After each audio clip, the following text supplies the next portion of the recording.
பாத்தீங்கன்னா தலையாடிக்க சேலம் மாவட்டத்தில் தமிழ்நாட்டில் மட்டும் இல்ல உலகம் உள்ள நம்ம தான். அதுதான் எனக்குதான் வந்து ஒரு லாடா இருக்கீங்க முத்து தான் நாங்கள் முரட்டுனது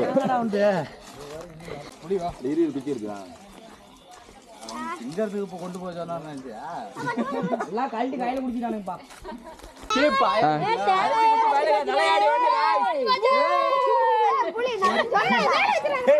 ஆட்டோ பொம்மாரி எடுத்துட்டு வர பாரு. போதும்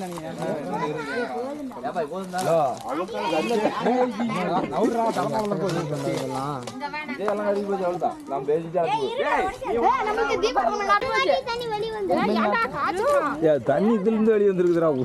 தமிழ்நாட்டிலே சேலம் மாவட்டத்துல குறிப்பா கொண்டாடப்படுற ஒரே சேலம் மாவட்டத்துல ஓலப்பாளையத்துல கொண்டாடப்படுற ஃபெஸ்டிவலுங்க. பாத்தீங்கன்னா தலையாடிக்க சேலம் மாவட்டத்தில் தமிழ்நாட்டில் மட்டும் இல்ல உலகம் உள்ள நம்ம தான். சேலம் மாவட்டத்தில் வருஷத்துக்கு நம்ம தலையாடி ஸ்பெஷல் தேங்காய்க்குள்ள வந்து சக்கரை பச்சை பயிறு எள்ளு முந்திரி எல்லாம் போட்டு சமைச்சு தேங்காய் சுட்டு பொங்கலே வச்சுட்டான். தேங்காய் சூப்பரா இருக்கும். செம டேஸ்டா இருக்கும். ட்ரை பண்ணி பாருங்க. எடுபுடி பயலுங்க. என்ன மதன் இது வேற லெவல்ல உடையவே இல்லைங்க. ஒரு கிலோ அதாவது மக்களே தேங்காய் வெந்து போச்சு. கண்ணல் அடிச்சு விட்டு போயிடாத கீழே வை. தேங்காய் முடிஞ்சு